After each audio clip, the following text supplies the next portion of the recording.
What's up everybody, welcome to Money Management channel. My name is Andrei and today I'm going to be doing an update on MMTLP and FINRA saga. I got the cash in the bag, stadium packed, born a rock star in this life, gonna live it up. And for today's video, guys, I have several quite interesting news. First of all, I will show you some kind of summary of the actions, or let's say inactions of authorities in order to stonewall our efforts. And I will show a very good recap how we were stonewalled right after the first set of FOIA requests were released. On top of that, guys, I will show you some updates in the most recent lawsuits. And I have to admit that we have an evidence that authorities cannot escape from this case. They received some crucial documents.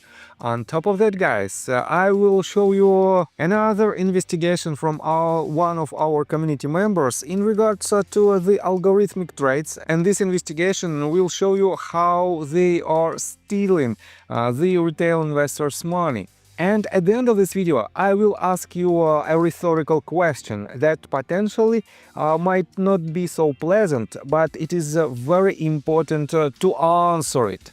So, and before we dive deep into all of this, guys, please hit the like button for YouTube algorithm and drop me a line in the comment section if you think my videos are valuable for you. On top of that, guys, you know that I'm a trader, and if you want to know more about technical analysis, if you want to enhance your trading skills, feel free to subscribe to my YouTube channel and to join my Patreon account. And guys, for now there is not so many people inside the Discord group. Let me show you a sneak peek of my group.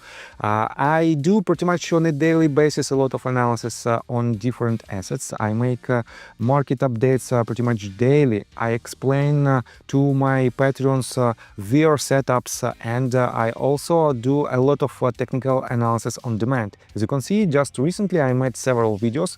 It is quite long videos for the ticker symbols MAT, SEDG, SOFI, IBIT, XPeng, WTI, SPY, QQQ, Cocore, Palantir, Rocket Lab, HINS, Wix, and many others. On top of that, guys, I do tutorials, how to see the marketing details, how do you know what type of setups you might use, and so on and so forth. That is why, guys, feel free to join my Patreon account, and we have a limited, basically it is 7 places remaining for the gold tier membership, and on top of all the information that I give to my Discord access members, you will have a weekly 30-minute Zoom call one-on-one with me, and you can ask anything. And on top of that, guys, I will teach you my course of technical analysis for online traders, and this is a crucial part of this offer. So, and let's begin today's video with this tweet that was written by RareDD.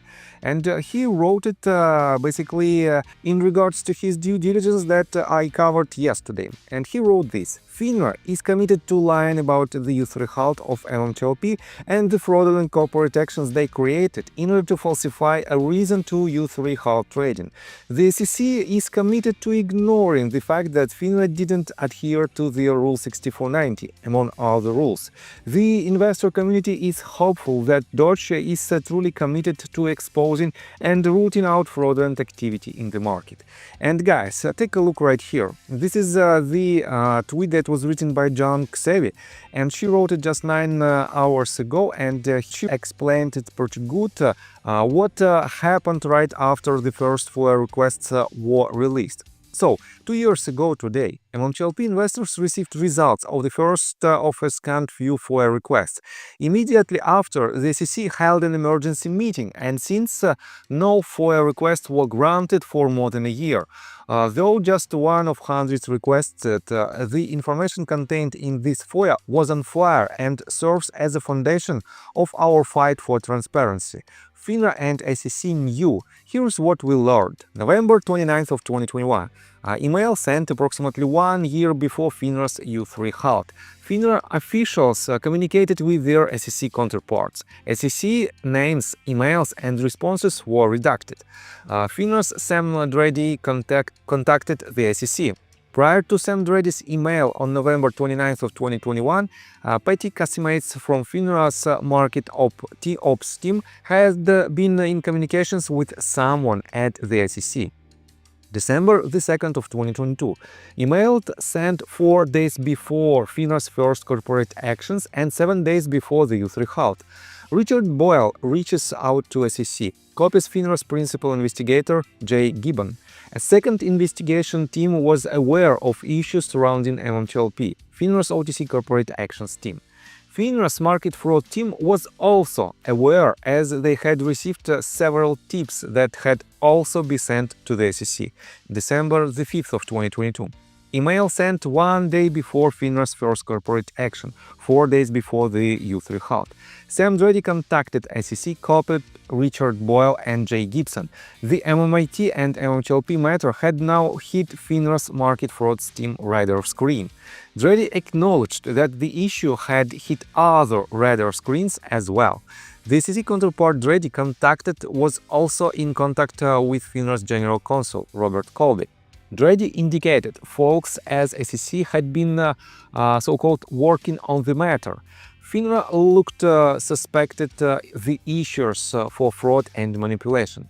FINRA blue sheeting MMAT and MMTLP as we speak, December the 6th of 2022.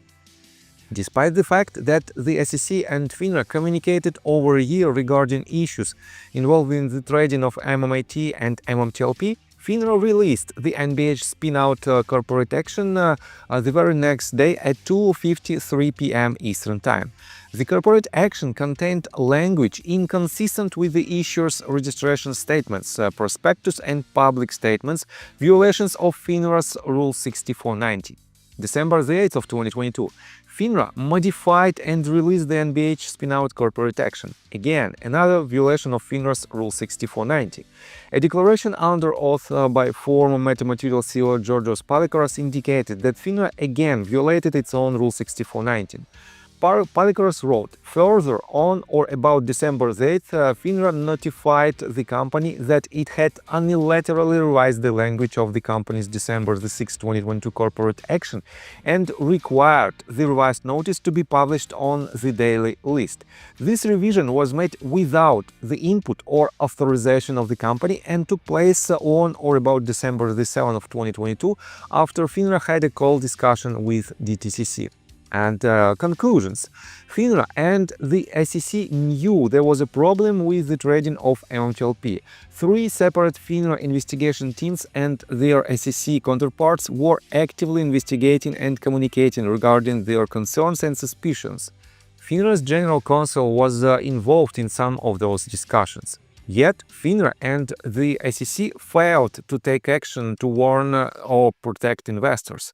Under FINRA's own rules, they had an obligation to declare the corporate action deficient and return it to the issuers for correction. Instead, FINRA altered the corporate actions, imposed them on the company, and required their release without modification. Those corporate actions served as the justification for FINRA's rare U3 halt that terminated trading in MMTLP 2 days before the published and promoted end of trading on December 12 of 2022.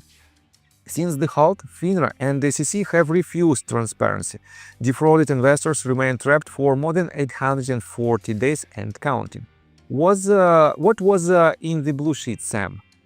Sam Dreddy, Senior Vice President in FINRA's National Cause and Financial Crimes Detection Programs Market Investigations Team and Head of FINRA's Insider Trading, Market Fraud and Operating Investigations Unit. Dreddy previously worked 7 years in the Division of Enforcement at the SEC. Richard Boyle, Assistant Director, National Cause and Financial Crimes Detection Programs. Jay Gibbon, Principal Investigator, FINRA. Robert Colby, FINRA's General Counsel. Patty Kasimates, Head of FINRA's Market Ops Team and FINRA's representative to the Uniform Practice Code Committee, who reviews corporate actions and decides on U3 halts. And guys, as you can see, these people has a quite strong background, and just based on their background we can say pretty much for sure that the huge investigation was active at that point, and we don't know the results, and we cannot rely on the youth rehout without any explanation of the extraordinary events that these events were the result of their investigation. But definitely they didn't disclose anything. What was the real reason? And despite the fact that they changed the corporate action by themselves, they still didn't admit it. And in my opinion, this timeline and these actions right after and right around the FOIA requests are very important to remember. So let me show you some updates from the litigational path of our story.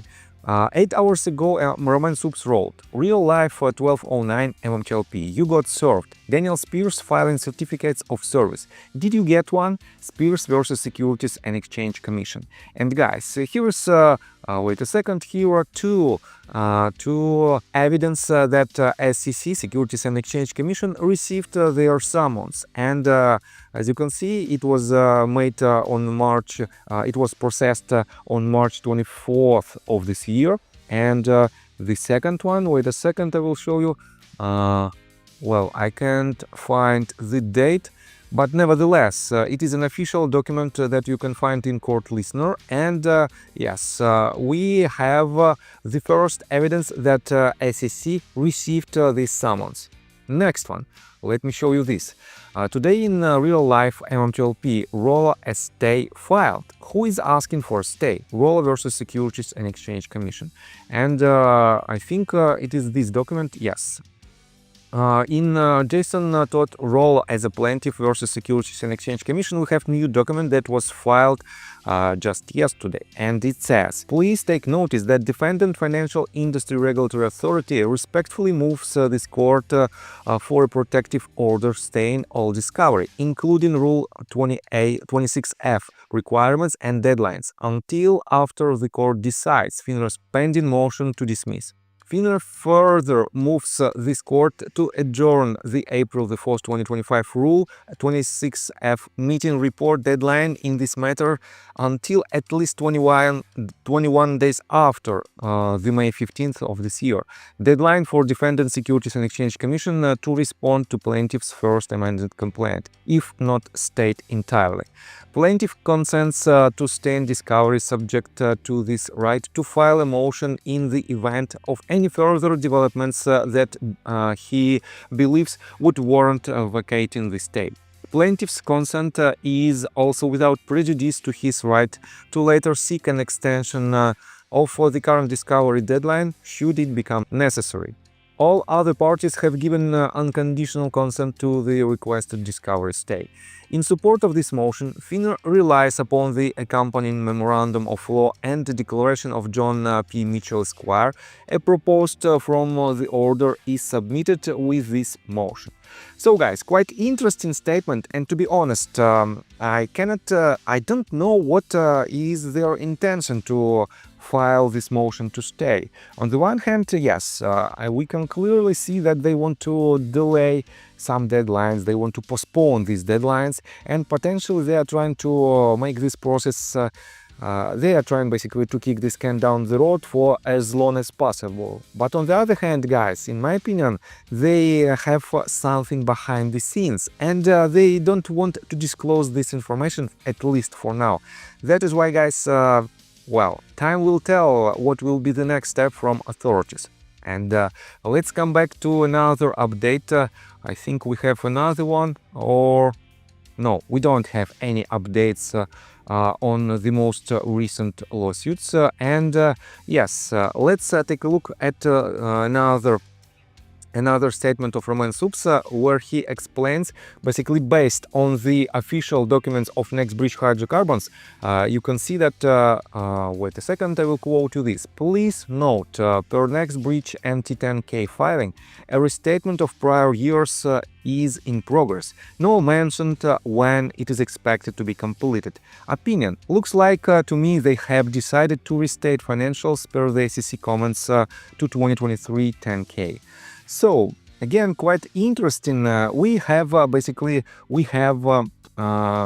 filing. Basically, NBH yesterday filed a motion to delay their report. And definitely it is not the best sign on the one hand, but on the other hand, guys, all of the C-level executives of NBH, with the head of Greg McCabe, they don't want to disclose publicly their intentions. And to be honest, this is quite shady part of MMTLP story. That is why some of MMTLP community members are trying to find these answers in the court, and time will tell. Will they be successful in these litigations? But without the answers, without the clear and straightforward answers from Next Bridge Hydrocarbons executives, we cannot tell anything in terms of their position in this story.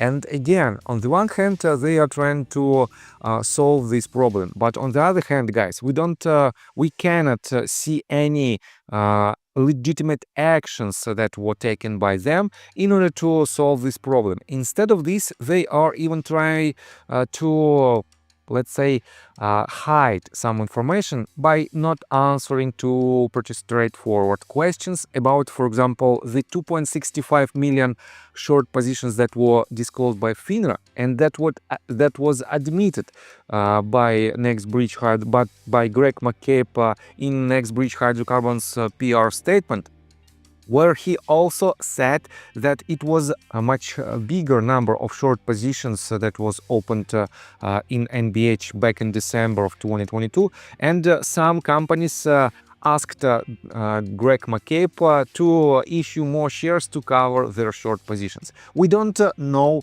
who these companies are, and we don't know the number of these short positions, but he stated that the number was several times higher than 2.65 million shares. So it is pretty straightforward, and we have to know this information. On top of that, guys, take a look right here. And this is quite interesting tweet about the process, how algorithmic trades might help to rob retail investors. And Christian Shaughnessy wrote this 4 hours ago. This is how the fraud is allowed to happen. 100 mph lays it out below. The question is, will Doge pull the plug or let the manipulation continue? And let me show you this tweet in details. On 100 mph wrote, what FINRA, Morgan Stanley, Virtu, Alpine and OTC markets do not want you to know. OTC automation allows for algorithmic money laundering and theft of property. CRGP, expert market rec SHO example below, MMTLP and GTII included. 1. Algorithmic information is sourced inside SEC filings. 2. Enforcement actions showing broker-dealer criminal activity using ATS technology. 3. Broker-dealer ATS manuals provide technical details. 4. Broker-dealer operator BDO ATS registration requires NMS regulatory compliance. BDO's ATS operates inside the OTC marketplace. BDO's ATS have smart order routing SOR technology, which has to comply with FINRA SIP. FINRA SIP allows BDO alert messaging and SOR technology to facilitate trades inside trading centers. 8. FINRA ORF is active in the expert market. 9. FINRA ORF also shows Reg SHO activity on the expert market. 10. CRGP is shorted on the export market by BDOs. And he added several links that proves this scheme. And I have to admit that if someone can can explain this scheme quite easily in a pretty straightforward manner, how it is still possible that this system is working and this company allegedly were involved in these illegal actions. Guys, definitely we have a lot of questions, and let me show you one rhetoric question that we have on the table right now. And this question might not be let's say so pleasant for some of you, but we have to see the total justice. We cannot have just partial answers on certain questions, and we cannot hide other questions. Here is what Venturian Capital wrote. I just want someone to show me math for how they know they were 65,000 holders but don't know the share count. I'm good at math, but I need help with that one. We have to have more transparency on the market. That is why, guys, we are here and we are fighting till the very end. And guys, let me tell you my personal story. I have a wife and 2 children aged 11 and 15, as well as a small dog. After 30 years of living in Russia near the Baikal Lake, we decided to move. Now we reside in Serbia. Although I don't own any MMTLP shares, I invest a lot of time creating daily MMTLP videos. I have been doing this every day without days off and holidays for more than 1.5 years. Now I wish to buy back this time from my family, from my children. We've agreed that I will ask the MMTLP community to support me, and I will give all the money to the children. Therefore, if you believe that I am providing useful content for you and wish to support me, you can join my Patreon account. For $5 a month, I will add your name to my list of supporters if you wish. Thank you in advance. The link you can find in the description below. So, I think that's all information that I want to provide you. If you like my video, please hit the like button and subscribe to my channel, and see you guys and girls next time. Bye! I got the cash in the bag, stadium packed. Born a rock star in this life, gone live it up on the attack. Baby,